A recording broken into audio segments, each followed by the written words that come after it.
So why do we learn in NLP how to elicit states? It's a very simple reason. If you think about communication in its very simplest form, you verbally and non-verbally communicate. Yeah, so there are your words, and that could have one meaning, but what is your body and what is your tonality saying? Okay? And so that verbal and non-verbal behavior ends up making someone who is communicating with you to feel something, if that makes sense. And based on the feeling that you give them, they end up communicating back to you.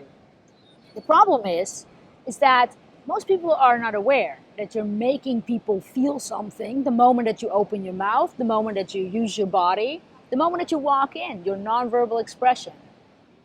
Most people are not aware of that. And they think that, like, I don't know why this communication goes this way. And why is it that some people, when they go into a coffee house and they come back 3 days later, that the person knows their name? How does that work? Well, there are people, and that's exactly also what we teach people to understand in NLP, and also how to do that, is that when you walk into a room and you have an expression and you have verbal and nonverbal behavior, is to start controlling that situation for yourself. You take responsibility in understanding, well, first of all, what specifically do I want somebody else to feel? Now, of course, that could be a positive emotion. That would be smart. What do I want somebody else to feel? And so you determine the emotion that they want to feel. And based on that, you start engaging with the experience. You inherently elicit the state. You use your tonality, the speed of your voice, your nonverbal language, openness, closeness, all that stuff. And you adapt what you're saying and the questions that you're asking. So I'll give you a very simple experience.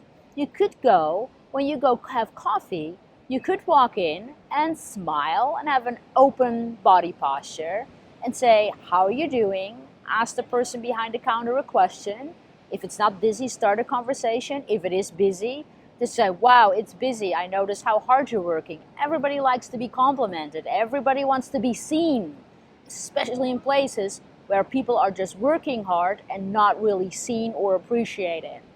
The fact that you do see them, the fact that you go out of their way to make them feel good by using what you say, what you ask, how you ask it, your verbal and nonverbal expression, how if you change that, I promise you, the world will be a different place. And so next week, I'm going to give you an exercise how to improve that.